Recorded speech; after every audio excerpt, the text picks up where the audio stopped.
silah var. Ya şuradan daha iyidir. Ya anlamıyor musun? Şuradan geçiyorum ya.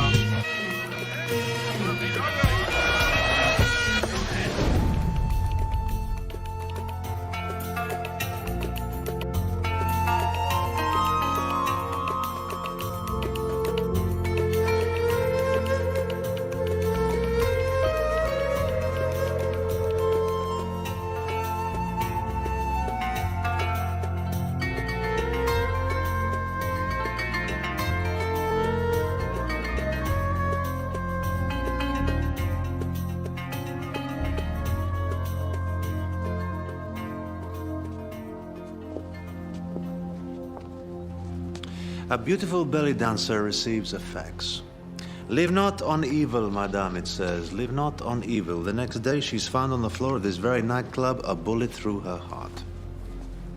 Now, who would possess the motive for such a cruel act? The beautiful dancer's protege, now her rival. It's possible, of course. The victim's father, whose political fortunes would be destroyed if his daughter made good on her threats to reveal his past. Equally possible. But there is something about the message in this fax which vexes the mind of Hercule Poirot. Live not on evil, madame. Live not on evil. What is it about this sentence that is so interesting? I'll tell you. It is spelled the same backwards as forwards. We have here, my friends, what is known as a palindrome. Now, who would know of such a thing, this palindrome? Who would delight in such a thing? None other than the murdered woman's spurned lover.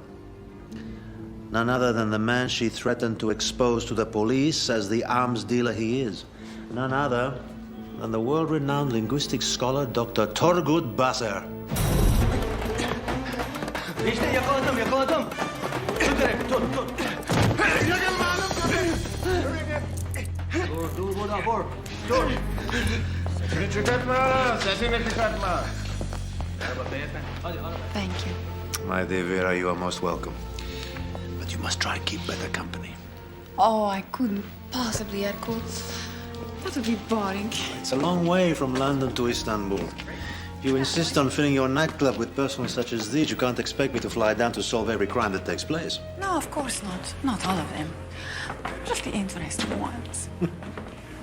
Will you come to hear me sing tonight? Of course. And afterward, we will be together. Should we marry, Hercule? Marry? Why not? We've always been fascinating to each other. The world-famous detective and the never-quite-reformed jewel thief. Think how much fun you'd have trying to catch me. You're serious? Of course I am.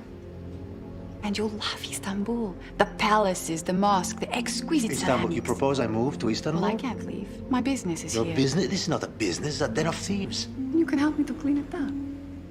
You're asking Hercule Poirot to be your security guard?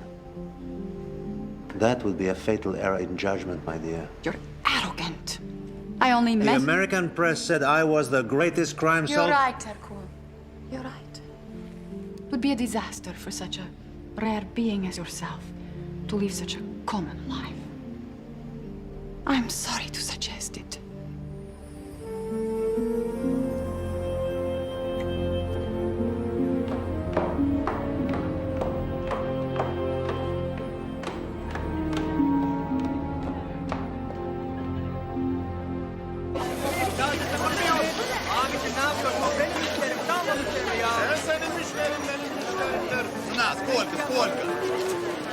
Lovely spices today, sir. No, thank you. Diş kebaplar bunlar.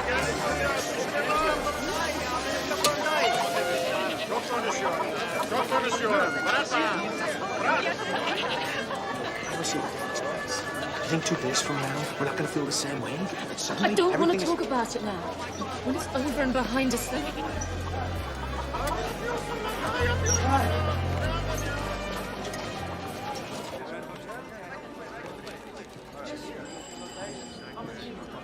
Poirot, Wolfgang Buch, mon ami. you were in Istanbul and didn't tell your old friend? Shame on you. You must have come on a case. You've solved it, no doubt. Of course, and tomorrow I must fly back to London. Fly? What are you talking about? You happen to be talking to the director of the Orient Express. I'm going to London tomorrow myself, so you can travel with me by train. That's a very kind offer. It's not an offer, it's a demand. I must confess, I'm not fond of air travel these days. Stale air, vile food. I'd much prefer a civilized trip on the world's most luxurious train. One moment, please. It's barbaric to Mr. travel Alfred. any other way. There's a call for you. Yeah, what? You're about to be a very dead man, Ratchet. What? Just thought you'd like to know. Who is this? You threatening me? It's him again. I don't want any more calls. You understand me? No more calls! Do you know that man? No, I've had enough of this. but I know his type. Rich, obnoxious, belligerent. Orient Express yolcular ama 3'e geliyor. Attention, s'il vous plaît. Compartment immédiat pour l'Orient Express sur le quai du Poirot! Monsieur Poirot! Glad you made it. Oh, this is truly a splendid train. The Orient Express, as you know, was created by my fellow Belgian. Of course, Monsieur Nagelmacher. This is the age I belong to, my friend. A vanished age of elegance and refinement. No one in a hurry. I've secured you a first-class compartment. It was reserved in the name of Mr. Harris, but he cancelled at the last moment.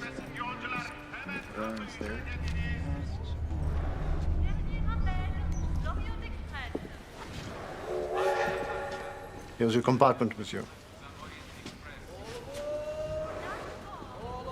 See? All the comforts. It's excellent. Thank you.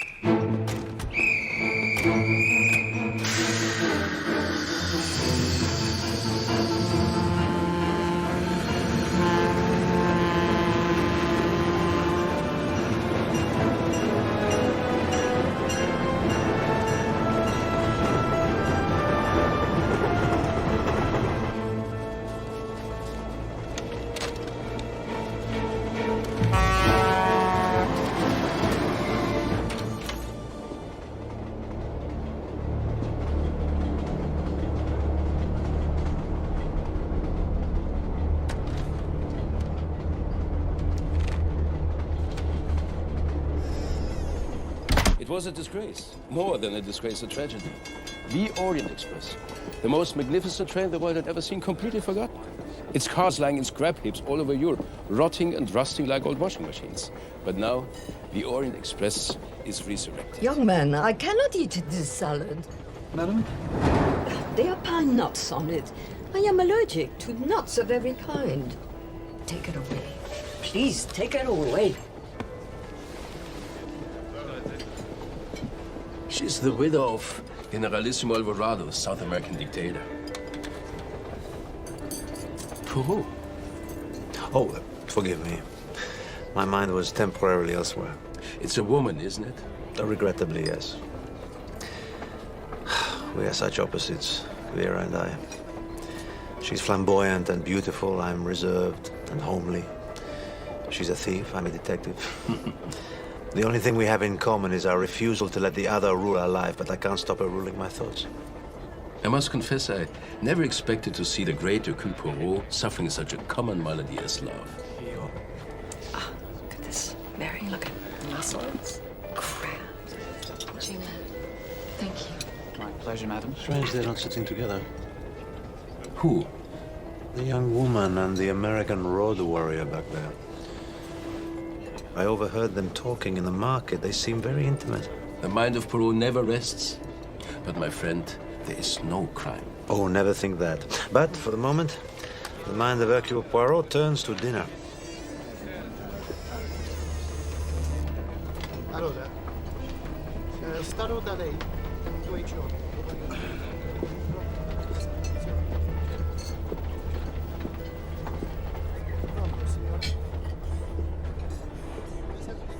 Are you all right? Darling? Darling? Excuse me, I must attend to this crisis. Please, don't wait for me to order. Are you sick? Shall I call a doctor?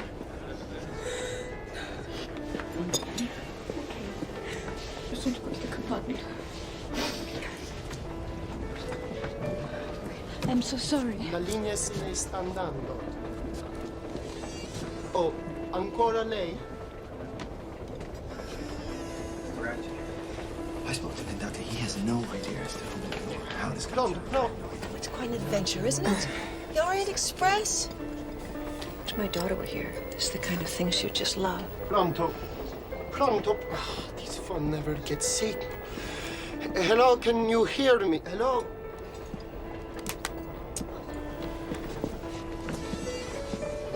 No idea. It is your business to find out. Yes, sir. To start, I'll have the Pernod. I don't want and stuff then... being sent to me for no reason.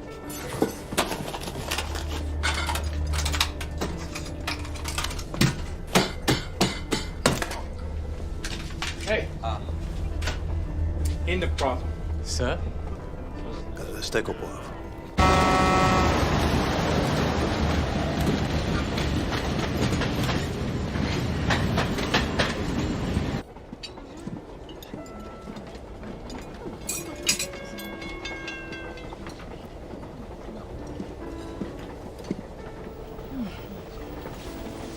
Thanks. Good night.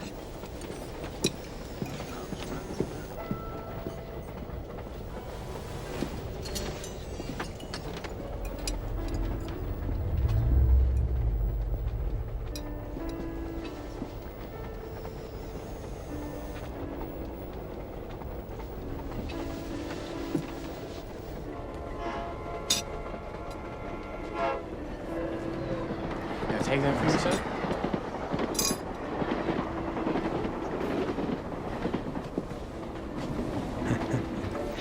Mr. Poirot. Poirot? Like the American presidential candidate? Certainly not. The name is Poirot. Hercule Poirot. Sam Ratchet. Mind if I sit down? Please. I recognized you from that TV show. What'd they call you?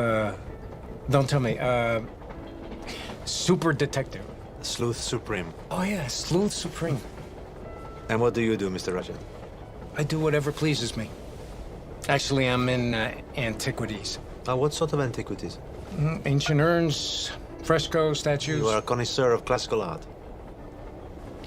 No, I am a connoisseur of money.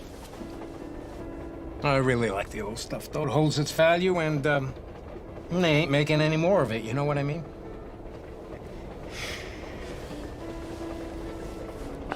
Listen, Hercules. I want to hire you. Oh, I'm afraid I have a very limited clientele. I can understand that. I'm like that myself. You gotta be selective. There's a lot of money in it. A lot. What would you want me to do for you? Somebody has threatened my life. Who would do such a thing? If I knew that, I'd have taken care of it myself. But unlike you, I am not a sleuth supreme. So what I want you to do is find the bad guys for me, and I'll take it from there. I'm afraid I cannot oblige you. All right?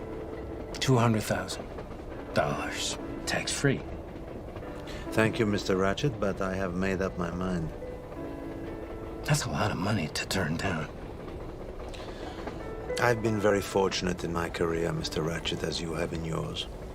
I've managed to pay for my needs as well as my caprices, and now I only take on cases that appeal to me. Really? And what's wrong with this one? May I speak personally? Sure. I find you intolerable.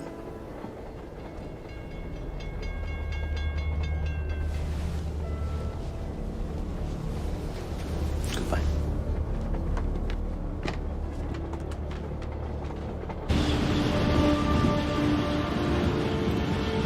Find you to be intolerable.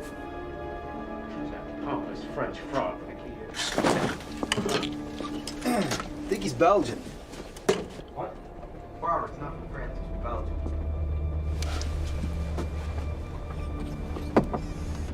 Good night. Good evening. Good evening. It's a strange dark night, isn't it? Yeah. Yeah, it is. Relax your neck. What do you mean, like this? Yes, much better. Come in. Come in, join us. My new friend Bob and I are having a tension reduction workshop. Really? See. Thanks.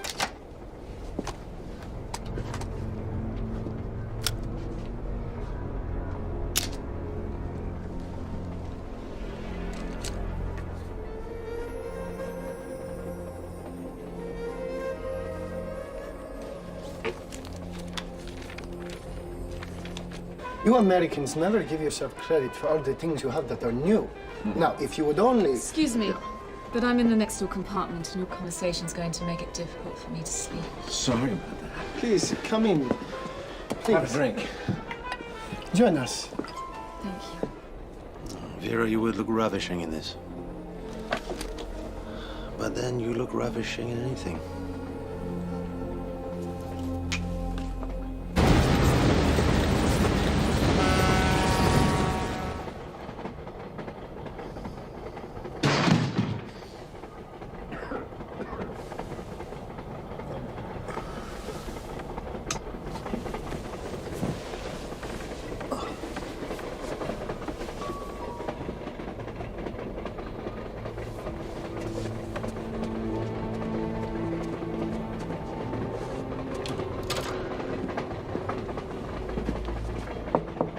Tout va bien, monsieur?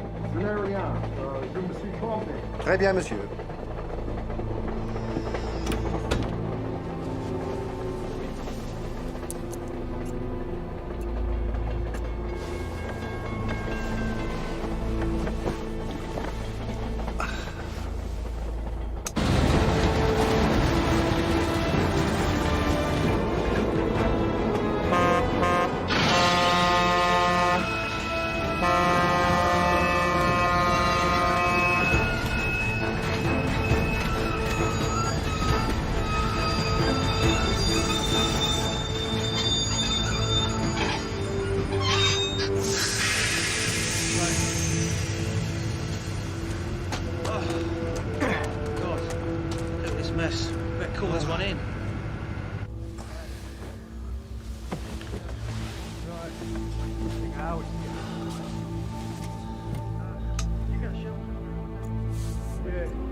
I don't want a free lecture from a train conductor on the nature of consciousness. Madame, I'm saying...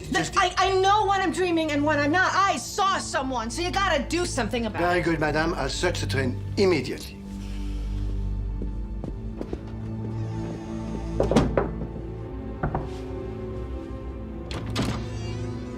You rang your bell, Monsieur Poirot? Yes, the train has stopped. There is no station here? Regrettably, a rock slide has obstructed the tracks, monsieur. It is a hazard of this country. I'm sure we'll be on the way as soon as possible. Excuse me, Monsieur Poirot. Have you seen anyone suspicious tonight? No. Why? The American woman, Mrs. Hubbard, she insists there was a man hiding in her compartment. A man? What did he look like? I do not know. She did not get a good look.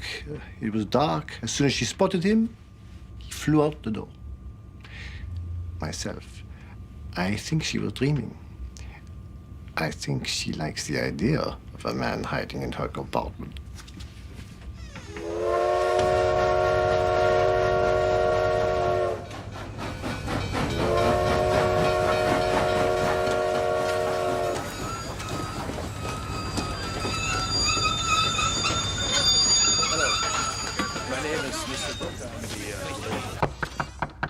Mr. Ratchet. Morning. Mr. Ratchet, they're gonna stop serving breakfast in another half hour.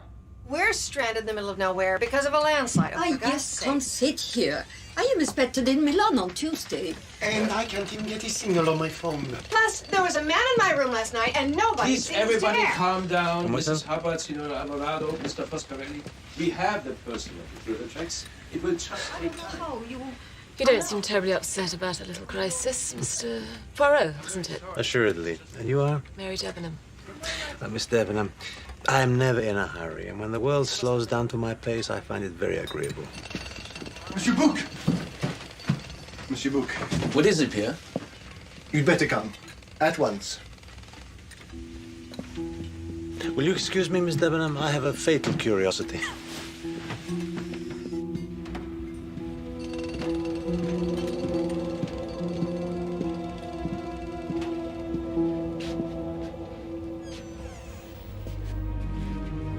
What's happened, Book? Something disagreeable.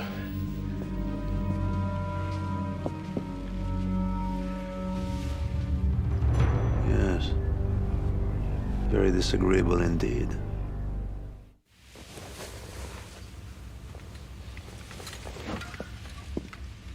Keep the passengers occupying the dining car. Don't allow anyone near this compartment. Very good, monsieur. The window is open. It's unusual. No doubt. That's how the killer made his escape. Who's that? Appears to be a stylus. It's used for entering data into handheld computers. This man has been stabbed many times. Who would do such a thing? I don't know. Well, you have to find out. No, I have no authority here, Book. Now we must get to Belgrade and then the police. We'll be delighted to discover that the crime has already been solved. Besides, the longer we wait, the farther the killer will have gotten. I doubt the killer has gone far. You think he's still on the train? But the window? There is loose soil outside the window. A fleeing man would have left footprints, but there are none. Now, this window has been left open merely to confuse us. I urge you to help me out of this. For the sake of the passengers.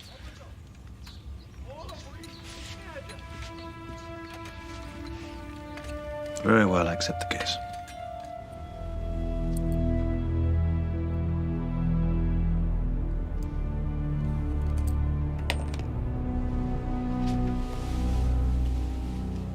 Five, 6, 7, 8, 9 wounds in all. It's curious. Some are so slight as to be mere scratches, but on the other hand, at least 3 could be capable of causing death. It's as if he were killed by 2 people, one strong, one feeble. A woman was involved then? We shouldn't assume that the feeble blows were inflicted by a woman. A strong woman in a grip of emotion makes an excellent assailant.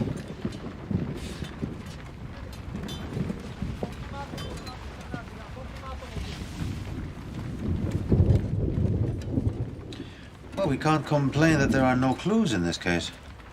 He seems unusually peaceful for a man who's met such violence, don't you think? A man of Mr. Ratchet's ferocious nature would have fought back. We would have seen it in the contortions of his body.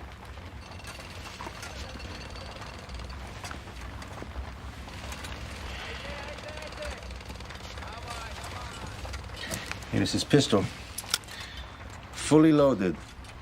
But he never fired it. Odd. Perhaps he was drugged.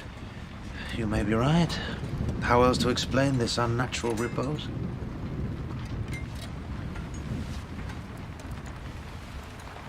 It seems only his watch put up a fight. Look, the hands are stopped at 1:15. The moment of the crime. Another very interesting clue. Book. I would like to retrieve something from the trash, a videotape. Of course.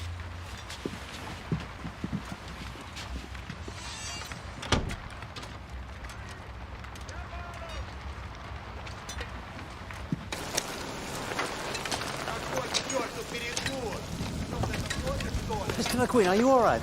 Yeah, it's just a little freaked out, you know? I've never seen anything like that before. Yes, it must be a shock.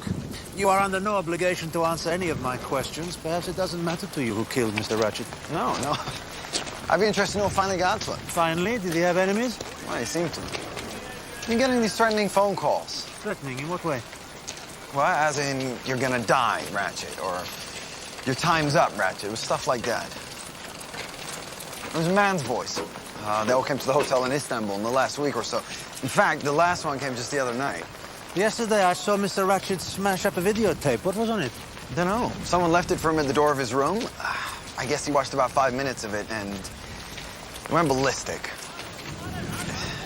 It went ballistic a lot. I'm sorry he's dead, but, you know, if I were to be honest, I'd have to say he was a total bastard. Looks like I just made myself a suspect, right? What did you do for Mr. Ratchet?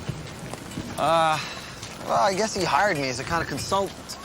I got a degree in ancient Mesopotamian art from Yale. That was good for his image, you know. Ivy League assistant, smooth things over, interpret for him. You know, Ratchet wasn't the sort of guy who could be bothered to learn a single word in another language, so... I thought he was a legitimate dealer at first. But then I started putting two and two together, and I realized that he was in the business of looting archaeological sites. Trying to get away from him, but it's not easy getting away from a guy like Ratchet. Do you own a handheld computer, Mr. McLean? Me? No. Not old-fashioned like that. I like pen and paper. Oh, just one more question. When was the last time you saw Mr. Ratchet alive? I guess it was around 10. We had some work to do. Went to go get him his pill. His pill? Yeah, melatonin. He was always flying from one time zone to another. He thought it helped him from getting jet lag, so... Anyway, I got him his pill, and it was the last I saw of him. He rang his bell about 20 minutes to 1. I knocked on his door, but he called out to say he had made a mistake. In French? Yes, monsieur, in French. Where were you, Pierre, at 1:15? 1:15, I believe I was sitting in my little seat at the end of the corridor. But it was about this time that the train came to a stop, and I recall getting up from my station to go outside to see what the trouble was.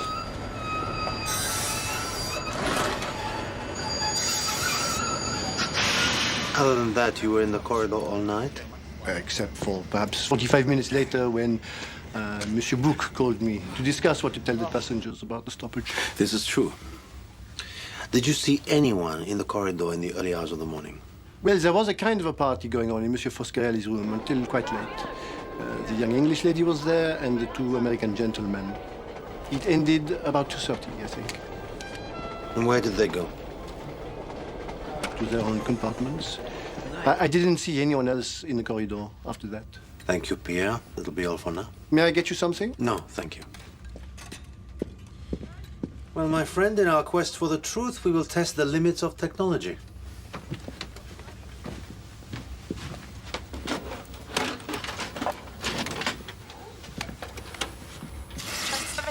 The only daughter of software tycoon Steve Armstrong, little Daisy was a vivacious and enchanting child. That made the tragic death all the more unbelievable.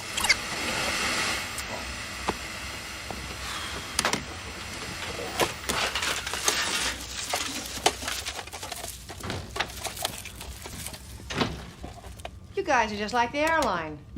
Never tell anybody what's going on. There was a murder here last night. Everyone on board knows it. But do you guys admit it? No? It's like your lawyer said you can't even make a passing reference to it. Please calm yourself. Would you please not speak to me in that condescending French manner? Well, I'm not French, madame. I'm Belgian. My name is Hercule Poirot. Yes, I know who you are. And don't think just because you're a celebrity, because you've been on television, don't think I'm intimidated by you. I'm a celebrity myself, you know. Indeed. Phil and Phyllis, the sitcom. I played Carlotta, the aerobics instructor. I wasn't in every show, but I was a recurring character. Mrs. Hubbard, may I ask you why you're traveling on the Orient Express?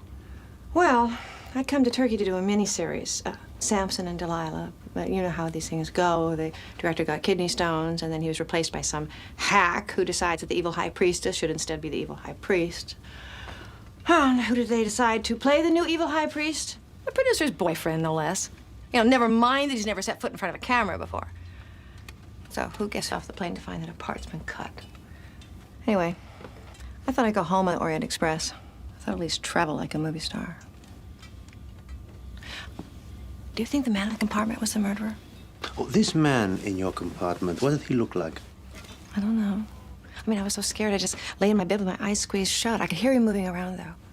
Your compartment adjoins that of Mr. Ratchet's. Do you think that's where he came from? Obviously. I think he killed him, and then he escaped through the connecting door into my compartment. The door wasn't locked? I thought it was. That was before I learned my lesson about the security on this train. The conductor found no intruder in your compartment when you called. How do you suppose he got out? I'm not a world-famous detective, Mr. Poirot. I'll leave that to you. Is that all? Oh, yes, madame. Thank you. Oh, by the way, I'll be expecting a refund for everything I've gone through. And I mean a whole refund, you know, not one of those $5 vouchers that the airline gives you. That'll hardly get you a frozen yogurt. Oh, madame, you dropped your handkerchief. It's not my handkerchief. Well, it has a letter H embroidered on it. Your name is Hubbard, I naturally assumed. It's 2001, Mr. Poirot. Who carries around embroidered handkerchiefs anymore? Oh, I almost forgot. I have a piece of evidence for you. I found this in my room. I assure you it was not there when I went to sleep last night. Do you think this is the button the killer left behind? It's possible. But it's from the jacket of an Orient Express conductor.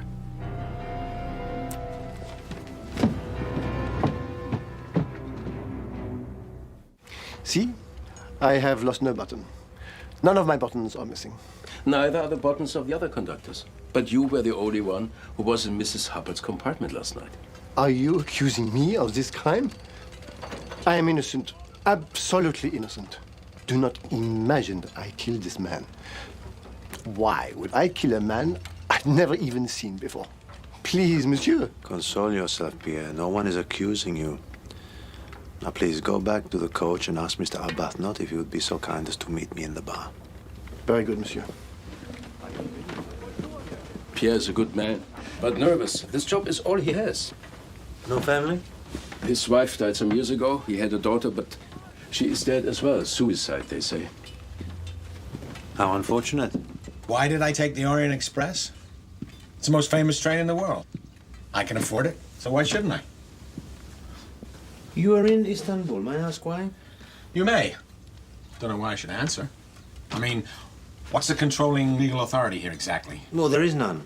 Until we reach Belgrade, or if the police miraculously appear out of nowhere, I suppose we are in a state of cheerful anarchy.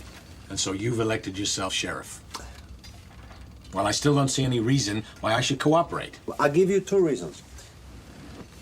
The first, moral, to make sure that justice is served. The second, recreational, so we don't get bored while we're stranded here. Okay, sheriff. I was in Istanbul on business. What is your business, Mr. Arbuthnot?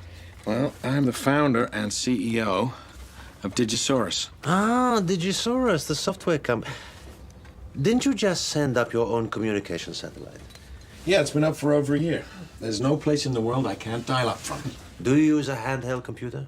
Well, sure I do. I'm a gadget guy. Are you missing a stylus? Yeah, I am. Why? A stylus was found in the murdered man's compartment last night. Well, guess you got me then. The crime, we have reason to believe, took place at 1:15. Where were you at that time? I was hanging out in Foscarelli's compartment. Mr. McQueen was there, as was Miss Debenham. Excuse me. Well, she seemed reserved, cool. Did you detect in your brief acquaintance with her any hidden reserves of passion? Hidden reserves of passion? The dead man was stabbed a multitude of times. Strength was required, and ferocity. I wondered if beneath Miss Debenham's contains... Wait a second. It's one thing to sit around speculating in your little parlor game. But when you start dragging innocent people into this... How do you know she's innocent? Well, for one thing, she has an alibi. She was with me when you say the crime occurred. And for another thing, she wouldn't just kill someone in cold blood. So why don't you just quit this little pseudo-investigation of yours before you destroy somebody's life? One last question. No, you've had your last question. Goodbye. He did it. What makes you so sure, my friend? Well, he has the temper. He has the required strength. And he admits to losing his stylus. No, don't forget, he also has an alibi. Or at least he does if Miss Debenham, Mr. Foscarelli, and Mr. McQueen confirmed that he was with them at the time of the murder. Arbuthnot. The name's familiar. Who do you want to see next? There's the Italian, the young German. Would you excuse me for a moment?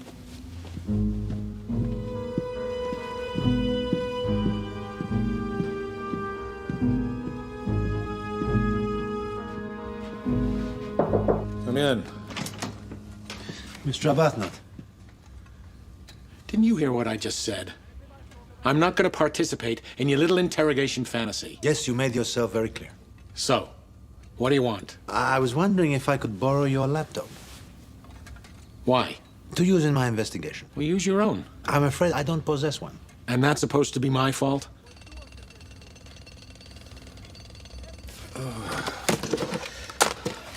Knock yourself out. Just do me a favor, okay? Don't drop it. Thank you.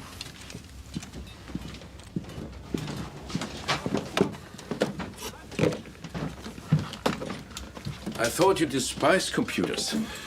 I do. They are a poor substitute for the little gray cells, but sometimes they are surprisingly useful.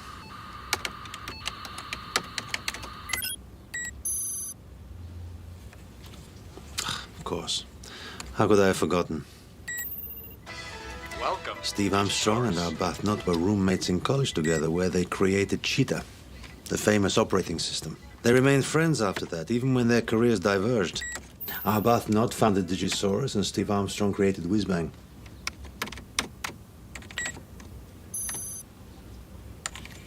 A very well-known man. Steve Armstrong was a genius at designing and marketing software. At one time, Whizbang was so powerful it was considered a threat to Microsoft. He and his wife were a brilliant couple. The billionaire software tycoon and Sonia Armstrong, the most desirable socialite in New York. She was the daughter of an actress and a real estate developer. And her own daughter, little Daisy, even more beautiful. And this beautiful child, how did she die? Kidnapped. And when the ransom was paid, she was murdered. But she was not the only victim. At the time, her mother was pregnant, and she gave birth prematurely, and the baby died. So did she. And her heartbroken husband shot himself. What a far-reaching tragedy. But there was someone else. A nursemaid. A French nursemaid. You see, Book, the police were desperate to arrest someone, and they believed she had knowledge of the crime. No one listened to her hysterical denials. A week before she was due to go on trial, she managed to hang herself in her jail cell. Later on, of course, it was proved she was completely innocent. Eventually, the real criminal was caught. But with his sudden new wealth, he was able to hire the best defense lawyers in America. They got him off on a technicality. He left the country, came to Europe, and was never seen again. His name was Cassetti. The American press nicknamed him the Rattler because of a tattoo on his chest. But what does this notorious crime have to do with our murder? I don't know. Perhaps nothing.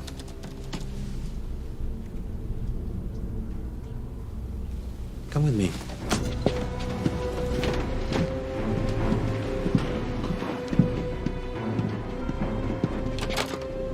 Let us examine Mr. Ratchet's eyes. Just as I suspected.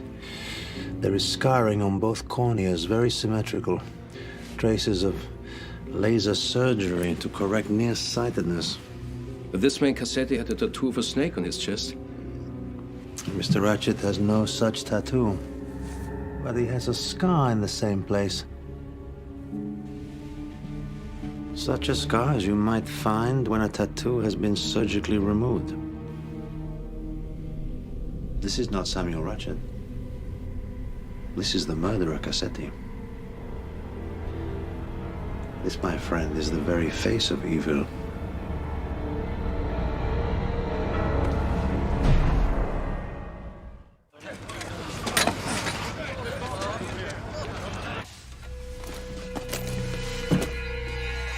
Ratchet was Cassetti? Yes, but of course you knew that. What are you talking about? Are you saying, Mr. McQueen, that in all the time you worked for Mr. Ratchet, you never once suspected... No, I never suspected anything of the sort. I mean, I knew he was a bad guy, but not that bad. You followed the Armstrong case? Of course I followed it. The whole country followed it. It was the biggest case since OJ. I can't believe this. You feel strongly about this crime? Who wouldn't? Cassetti just waltzed off like that? Some stupid technicality, and he was a free man. Meanwhile, poor Sonia's left... Sonia? Oh, you mean Mrs. Armstrong? Did you know her well? Yeah. No, not well. She was on the museum board when I was working there. We were trying to raise some money for this Etruscan funerary exhibit. She had some ideas of people to approach. Of course, she ended up practically funding the whole thing herself. She was great, you know. She was funny and beautiful, and they're so proud of that little girl.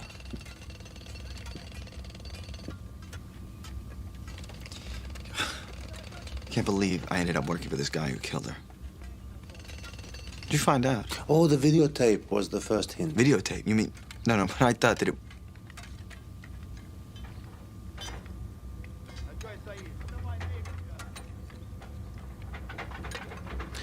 I understand you were among a group of people in Mr. Foscarelli's compartment last night. Yeah, that's right.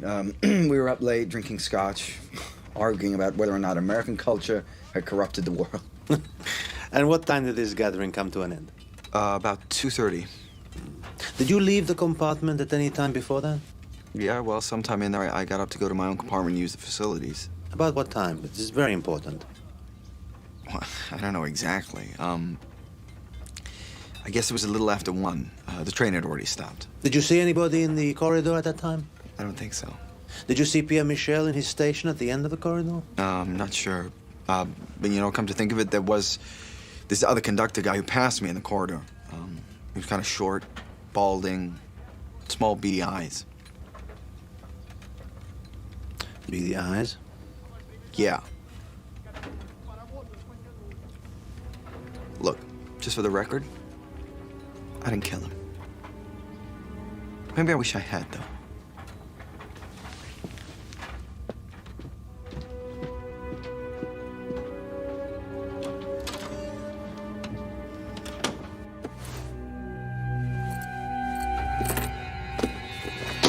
Who is this mysterious beady-eyed conductor he speaks of? There's no one on the train who looks like that. I don't know, but we can safely assume he's missing a button on his jacket. Mr. Foscarelli! Please! This is no responsibility of yours. Nevertheless, I'm delighted to help out. You are very kind. May I present Monsieur Hercule Poirot? I know Monsieur Poirot, of course. The whole world knows Monsieur Poirot. I saw your interview on television. The one where you explained how you solved the killing of Roger Ackroyd. Brilliant. Thank you. I've always wanted to ask you about that first case of yours. How did you know Mrs. Ingleton died of strychnine poisoning when the DNA and all the lab reports... Mr. Foscarelli, it is I who would like to ask you a few questions. You ask me a few questions. Of course. Ask me 100 questions. I'm honored to answer. Very well. Did you see anyone in the corridor in the carriage late last night, after midnight? Specifically a short man wearing a conductor's uniform with a beady eye? No. I am sorry to disappoint such a famous detective, but I saw no one such as that. I saw no one at all last night. I was in my chamber having a very stimulating argument with Miss Debinet. What are you talking about? American culture. She says it is shallow, corrupting. I respond to her. How can you diss? Is the word, yes, diss? How can you diss a country that gave us Ron Popey? Ron Popey? The inventor of the Vegematic. The pocket fisherman. Anyway, he's a giant of culture. And you, Mr. Foscarelli, what is your profession? I'm in sales.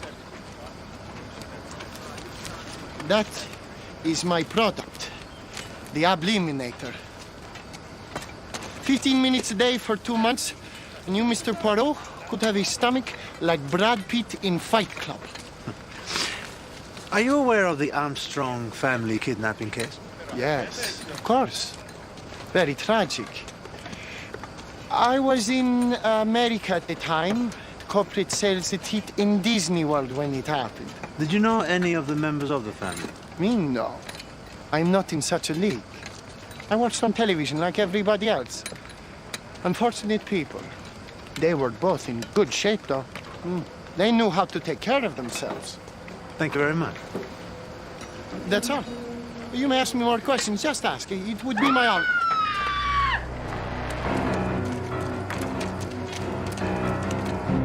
You'll be all right. Please control yourself. What is the trouble, Mrs. Hubbard? You're so horrible. Pierre, please, fetch this poor woman some cognac. Oh, yes, monsieur. What is distressing you, Mrs. Hubbard? It's the sight of blood. I've never been able to stand it. I remember when I was a little girl and the doctor decided he Blood? had to... Where did you see blood? In my toiletries bag. I reached in there to get my moisturizer, and I felt something strange, and when I pulled it out, it was... What about fingerprints? Oh, there's no need to be careful, Book. I'm certain the only fingerprints we found here are those of Mrs. Hubbard. The size and shape of the blade makes me suspect that this could be responsible for the wounds on Mr. Ratchet. Where was your toiletries bag, Mrs. Hubbard? In my closet. I'll tell you one thing, I will not stay in that room one more night. That door was locked. But then locked doors don't seem to mean much on this train. So the killer could just slip the murder weapon into my toiletries bag with my moisturizer. And then he could mysteriously disappear and I'm left an emotional wreck. Is there any more of this? Madame. You've been through a terrible shock, Mrs. Hubbard. Perhaps you should go back to your compartment and rest. Perhaps I should. It's about time someone showed me some consideration for what I've gone through. You're a valiant woman, Mrs. Hubbard. Thank you. May I ask you one more favor? Perhaps. I would very much like to conduct a search of all the passengers' luggage. May we start with yours? Why mine? To save you from any further unpleasant discoveries. Oh, I see your point. Would you please get this train moving? We're doing everything we can, Mrs. Hubbard. I hope so. You have no idea how dissatisfied a customer I can be. I can be your worst nightmare.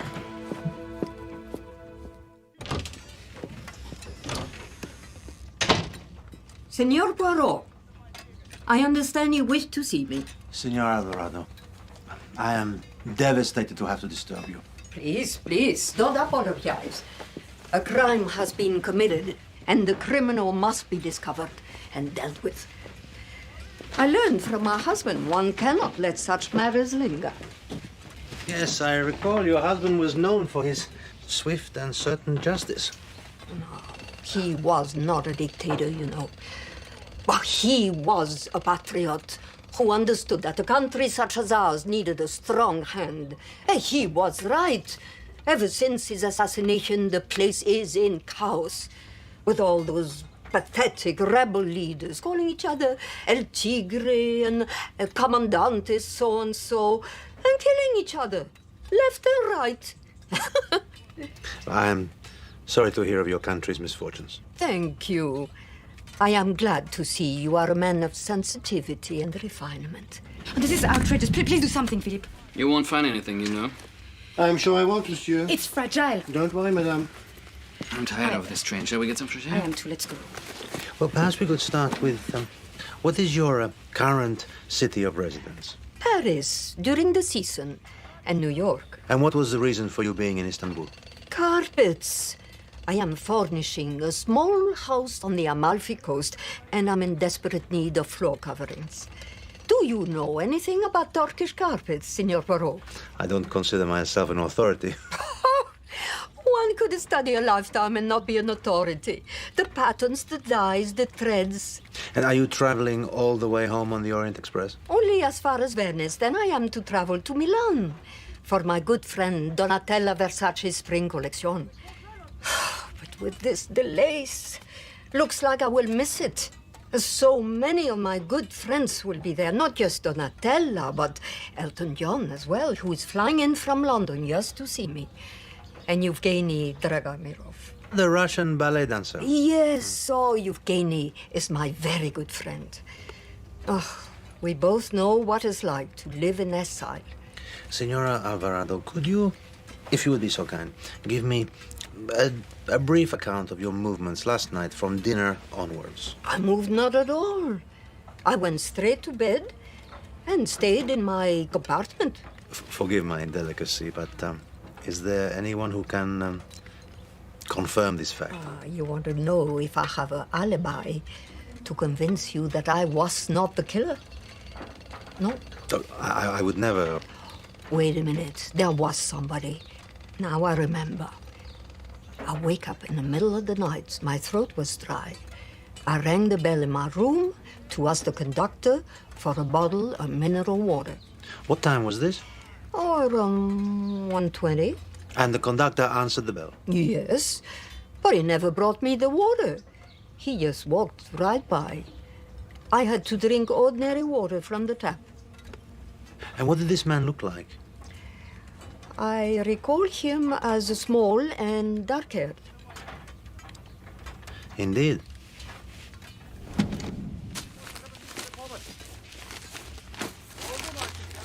Are you investigating everyone's luggage or just mine? Everyone's. Even the luggage of the world-renowned crime solver? Signor Alvarado, you say that you sometimes live in New York. Yes. Did you ever make the acquaintance of a family named Armstrong? A family to whom a momentous tragedy occurred. Why you ask me that? Is there a reason why I should not? Signor Poirot, you are speaking of very dear friends of mine. You knew Steve Armstrong? Him only a little, but his wife, Sonia, was my goddaughter.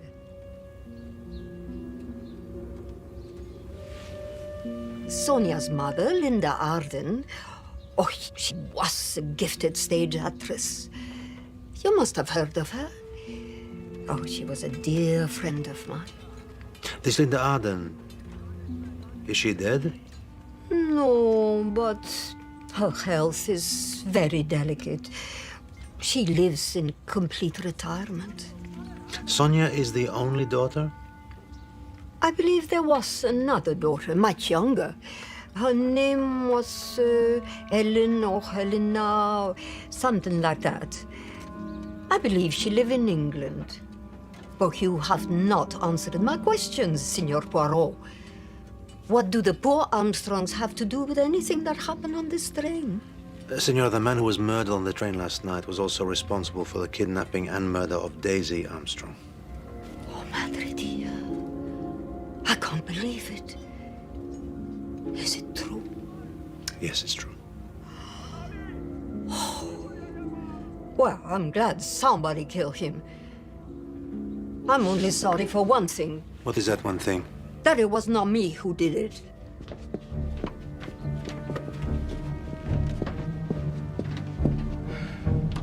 What could be more evident?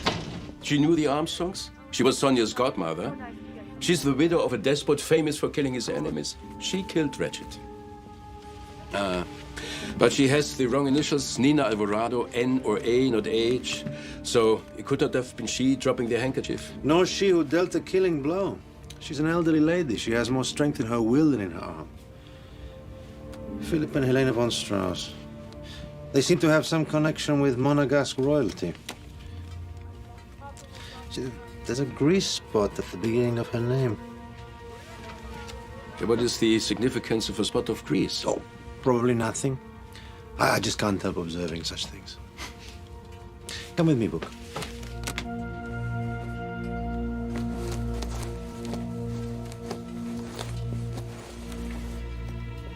Just thought you'd like to know, you may go through Mr. Poirot's luggage, but I won't allow you or anyone else to rummage through my personal belongings.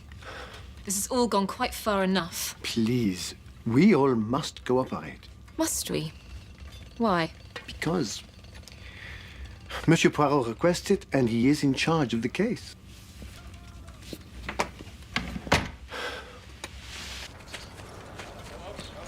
Herr von Strauss!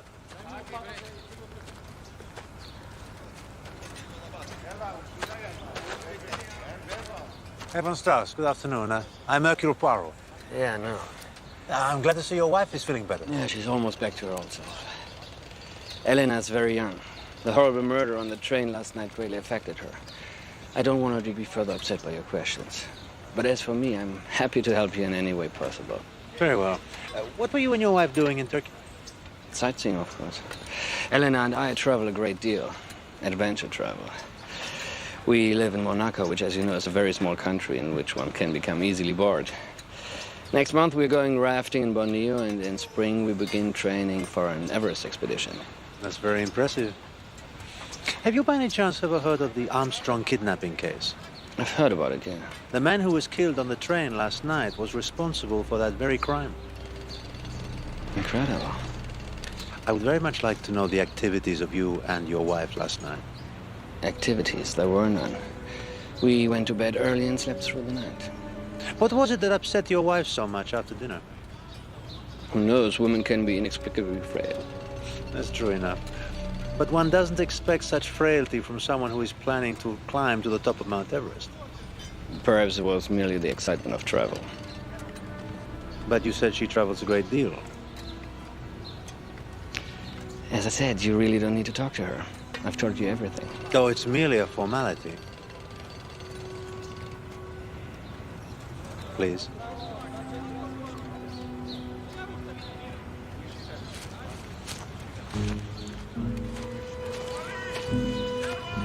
Madame von Strauss, you are French, I understand. Yes. You speak English?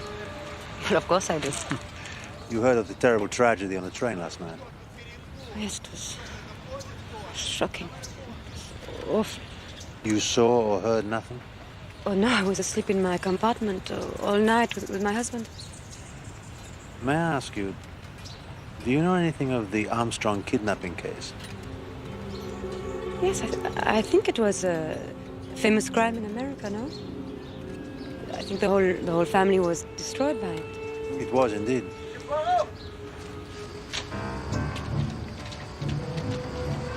Monsieur Poirot! Excuse me.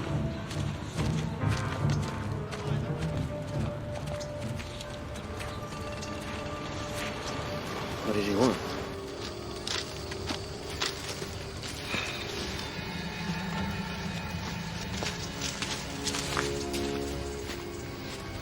In whose compartment did you find this, Pierre? In Monsieur Poirot's.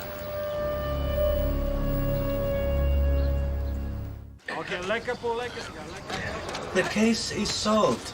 The mysterious conductor whose jacket was missing a button, whom Signora Alvarado and Mr. McQueen saw after he murdered Ratchet in cold blood.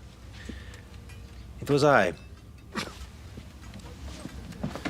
Someone is playing with my mind, with my little gray cells. You wanted to see me, Mr. Poirot? Ah, yes, indeed, Miss Devon. I've been looking forward to the pleasure of interviewing you all day. Please, sit down. Let us begin, mademoiselle, with what brought you to Istanbul. I work for a relief organization that's concerned with the welfare of children in Baghdad. The sanctions, as you may know, have made life difficult there. I was traveling back to London on vacation.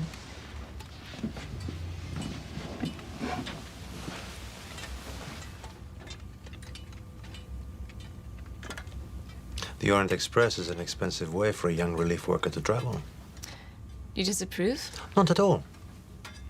I saved the money myself over the course of 2 hard years in Baghdad. It's luxury, of course, but I have a fear of flying. Such a shame that the experience was ruined by the crime last night. No doubt you are in much distress. No, I'm not distressed, Mr. Poirot.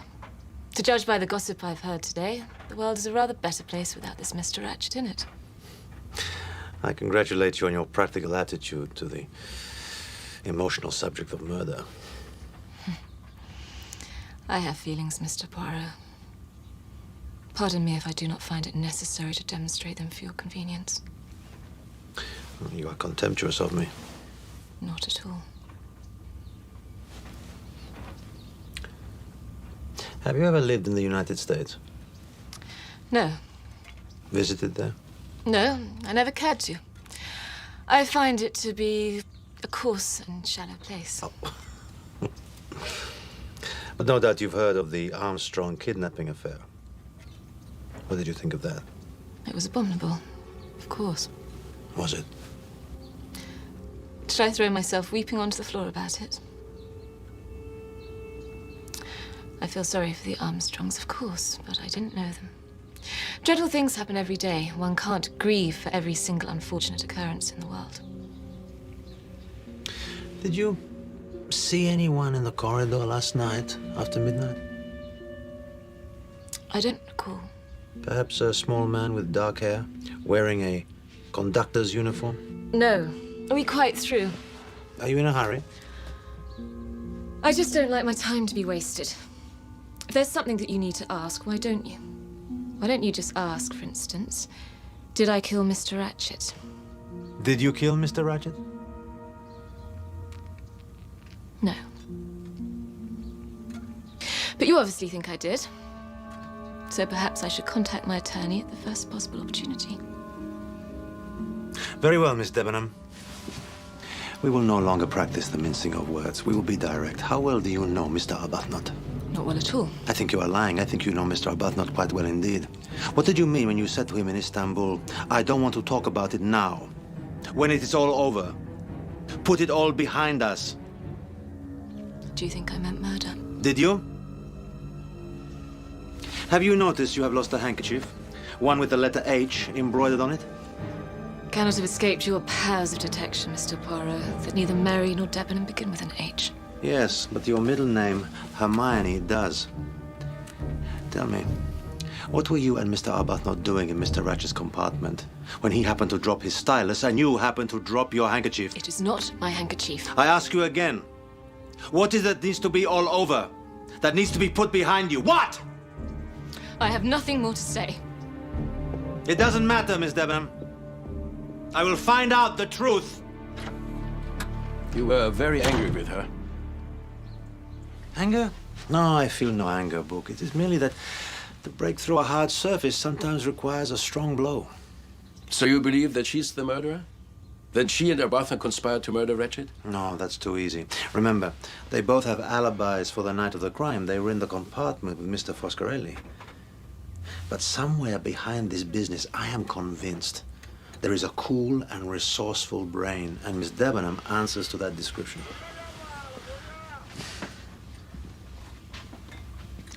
It is vexing. Extremely vexing. Everybody on the train has an alibi except for Signora Alvarado. These treacherous blows are obviously not the work of such a refined lady. However, she is connected to Ratchett's victims, as is young Mr. McQueen, who slightly knew Mrs. Armstrong as well. I find that to be a great coincidence. And of course, we have the mysterious conductor who left behind his button. Excuse me, Monsieur Bouc. Yes, Pierre. The debris is almost cleared. We shall be underway in only a few minutes more. Excellent, Pierre. Well, that's a relief. We'll be in Belgrade before morning.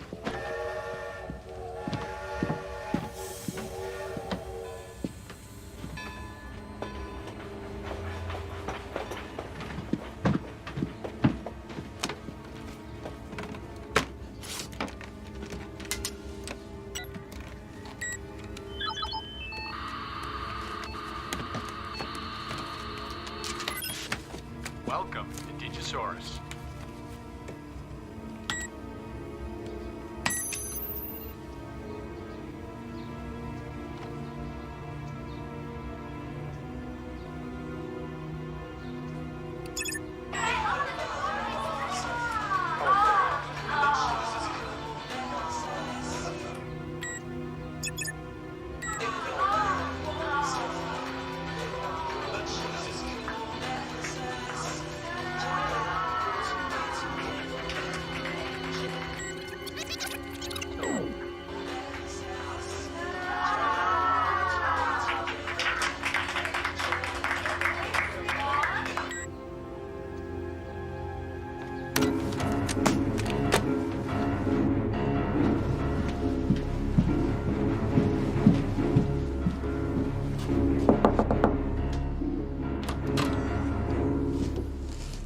Yeah?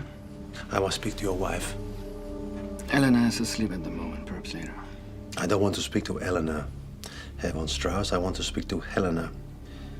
I want to speak to her about her sister, the late Mrs. Sonia Armstrong. It's okay, Philip. Let him in.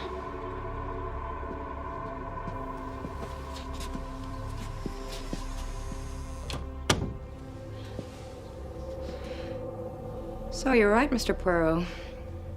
I am Sonia's sister. How did you guess? Signor Alvarado mentioned that Mrs. Armstrong had a younger sister named Helen, or Helena. I noticed a grease spot covering the letter H of your name in your passport. It wasn't until now that I recognized its significance. Why did you alter the passport? Oh, I never touched it. She didn't do that. I did. We heard there was a handkerchief found in Ratchett's room with an H on it. Yes. I have it here. It's not mine. It's not? Oh, no. That's why I changed the passport. Even though it's not Helena's, we thought if you saw the H, you would jump to conclusions and decide she was the killer. I've never jumped to a conclusion in my life, Herr von Strauss. Surely you can understand the way we felt, Mr. Poirot. The man who died last night, this Cassetti, was the man who murdered my little niece, caused the death of my sister, my brother-in-law. All the people who made up my home, my family, were just taken away from me.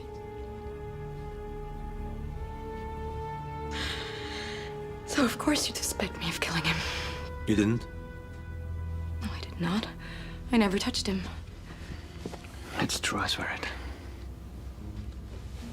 All right. I believe you. Thank you.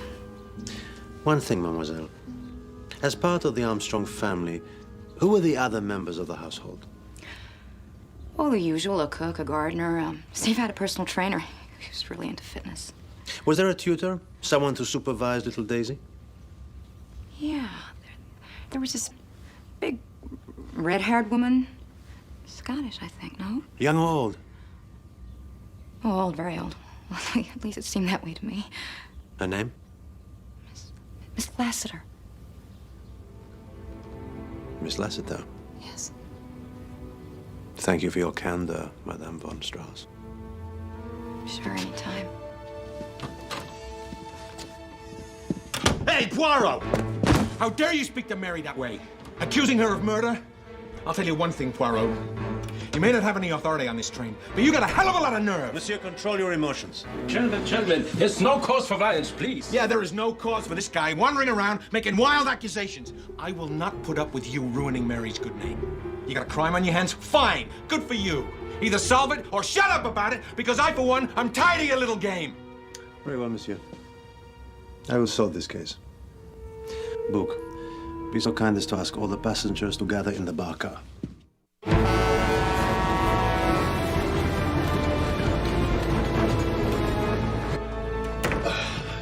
Excuse me. Very sorry. Sorry, eh? Excuse me.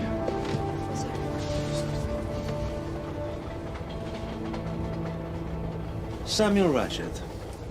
A man whose death seemingly fills no one with remorse, but whose murder last night on the train inspires the greatest puzzlement. Who killed this disagreeable man? I will propose to you a plausible solution to the crime. We may presume that Samuel Ratchet was a man of many dark secrets and of many enemies. Not long ago, as Mr. McQueen attested, one of these enemies makes threatening phone calls. What? About to be a very dead man, Reggie. Who is this? Just thought you'd like to know. You threatening me? Later, he dons the jacket of a conductor and equips himself with the pass key to the sleeping car. Where does he acquire these objects? We do not know. Perhaps it is not important. Suffice it to say that such things are available to a criminal with sufficient cleverness and determination. And when the moment is right, he strikes. Ratchet wakes. He attempts to fight off his assailant. In the struggle, his watch face is damaged, and some of the blows strike in a shallow manner, and Ratchet soon lies dead. But now, the murderer finds himself trapped. What to do? Should he escape through the window? No, the train is moving much too fast. Not wanting to risk being discovered in the murdered man's compartment, he enters the compartment of Mrs. Hubbard next door until he can find an opportunity to escape. An opportunity that presents itself when the train stops suddenly and the assassin hears the footsteps of Pierre, but in his haste, he loses a button and wakes Mrs. Hubbard. Urgently, he makes his escape, but not before encountering our eyewitness, Mr. McQueen and Senora Alvarado. Where did the assailant go? Did he leave the train? Did he stay on? These are questions we are at present unable to answer, but the sequence of events is plausible. And in a crime such as this, there are always untidy endings.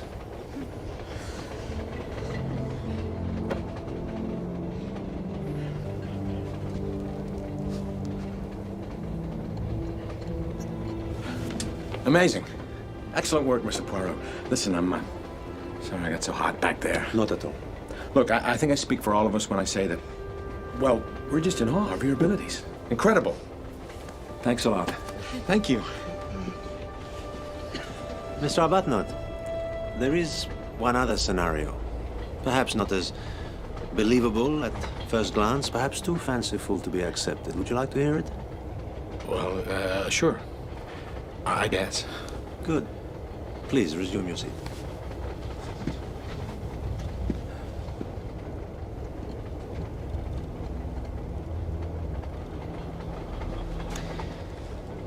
This new scenario rests on the assumption that everything I've just said was a lie. That this phantom conductor never really existed at all. That he was created solely to provide a reasonable solution to the crime.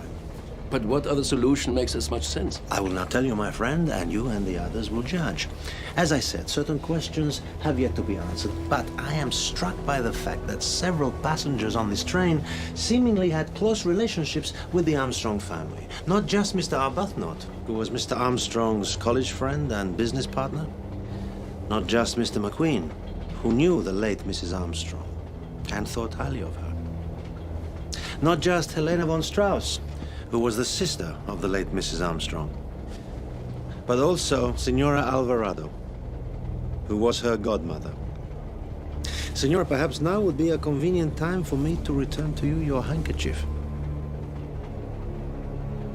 But her name doesn't begin with an H. Seemingly you are right, my friend. But Signora Alvarado's lovely first name is Nina. If she were given this handkerchief by a devoted Russian friend, say the famous dancer Yevgeny Dragomirov, he might, for sentimental reasons, render the N of her name in the Cyrillic alphabet, which, as we all know, is identical to our letter H. Signora? The handkerchief was, of course, a clue, deliberately designed to cast suspicion on Signora Alvarado, the least likely of all the passengers to inflict a killing blow. Likewise, the stylus of Mr. Arbuthnot's handheld computer invited us to suspect a man whose alibi was confirmed by 3 other passengers on the train.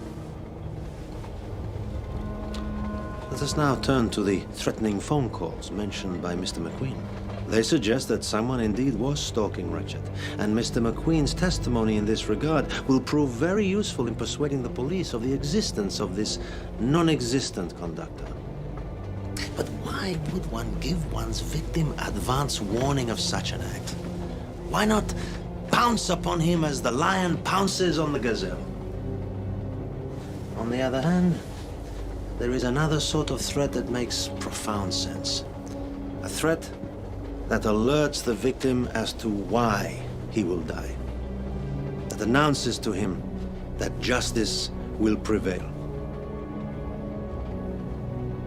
I propose to you that the phone calls were simply a ruse, but that a videotape describing the abduction and the death of Daisy Armstrong was sent to Mr. Ratchet in deadly earnest. When I first said I had seen the contents of the tape to Mr. McQueen, his response was this unfinished sentence. But I thought that... May I finish the sentence for you, Mr. McQueen? But I thought that it had been destroyed. This videotape was meant for Ratchet's eyes only, always. And it was to be discarded. But in the event, Mr. Ratchet unexpectedly completed the task himself, breaking the tape into pieces and sending it to the trash. But in the mind of Mr. McQueen, this videotape had been safely disposed of.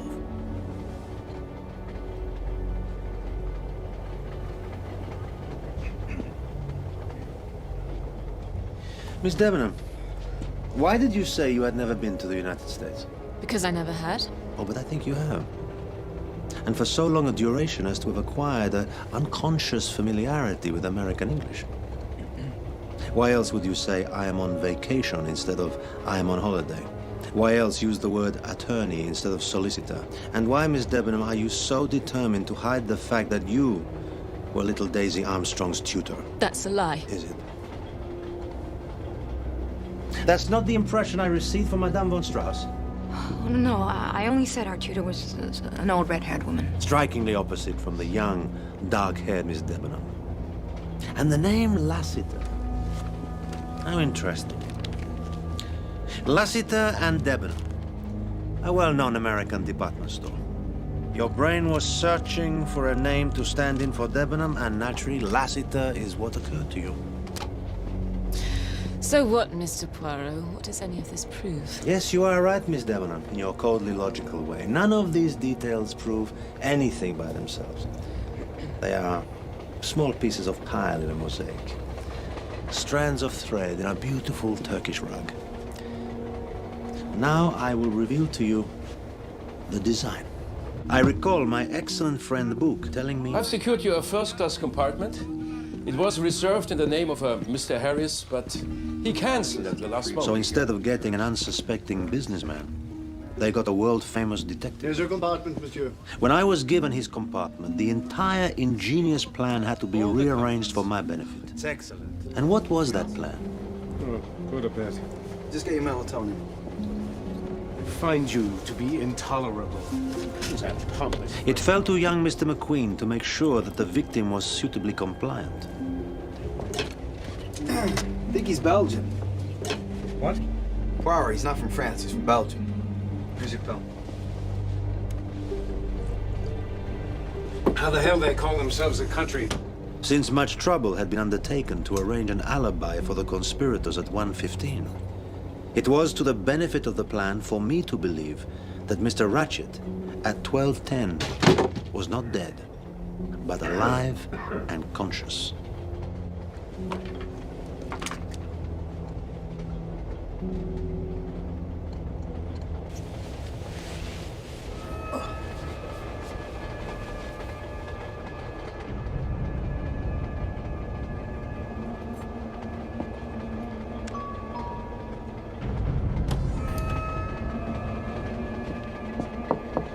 Tout va bien, monsieur? Je n'ai rien. Je me suis trompé. Très bien, monsieur. Unfortunately, Mr. McQueen failed to remember in this instance that his employer spoke no languages other than English.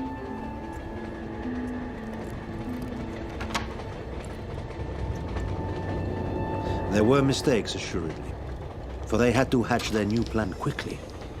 But the conspirators had waited for this chance for a long time. They had worked up their courage and hardened their hearts.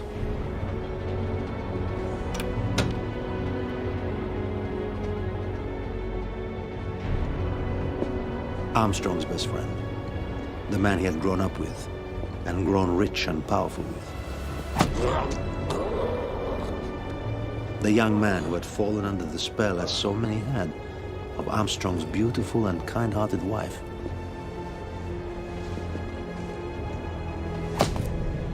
Sonia Armstrong's sister, whose world Ratchet had snatched away.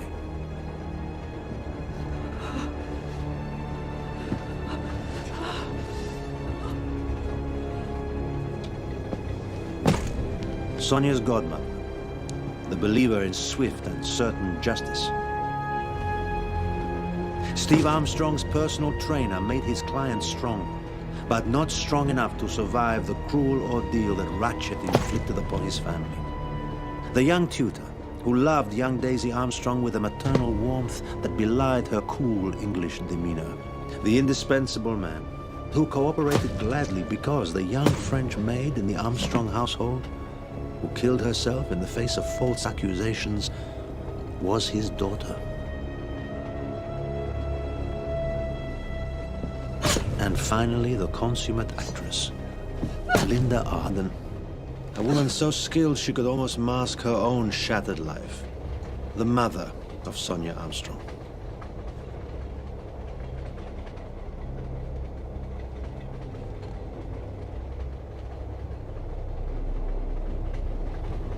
But there was still housekeeping to do. It was convenient, as I have pointed out, to make me believe that the crime took place at 1:15.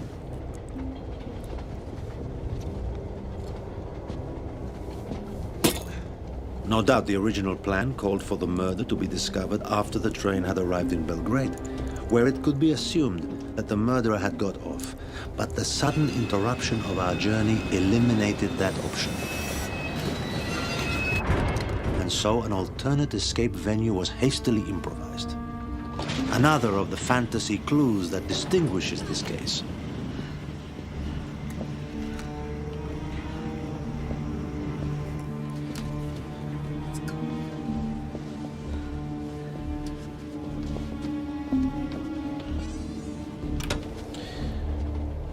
It's unusual, even in my line of work, to encounter so many murderers in one room.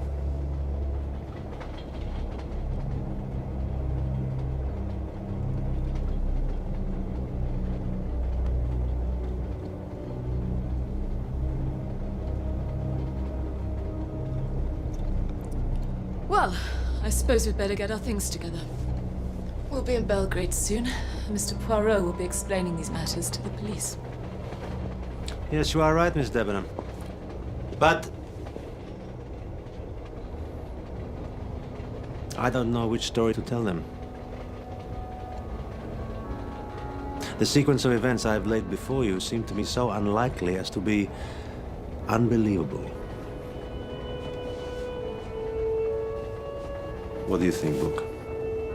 Which would you believe?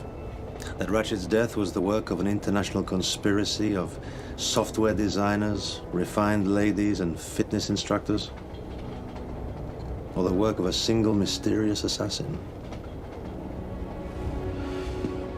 I think that justice has already been served, my friend. I think so too.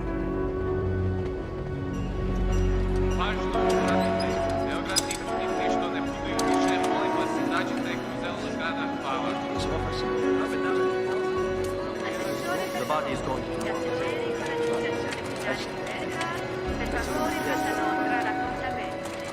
folks, how are you? Welcome to Belgrade. Thank you. Your places are Mr. Poirot. Miss Debenham, you're not going on to London? No, Mr. Arbuthnot and I thought we'd fly home together. We feel a change of scene is warranted. Mr. Poirot, when I first met you, I thought you to be an inconsequential man. I'd like you to know that I've reversed that opinion. Thank you.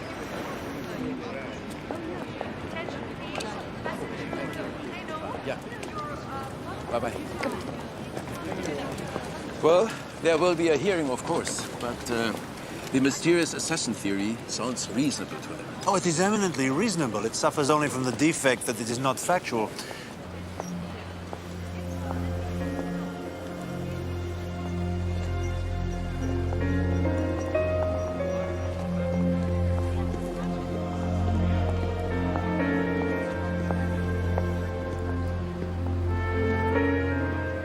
Hello, Hercule. Vera, what are you doing here? I have always had a desire to ride the Orient Express. It is beautiful and exotic. The same is said about me, as you well know. Yes, I know that very well. I thought it would be a fatal error in judgment to live one's life without experiencing it.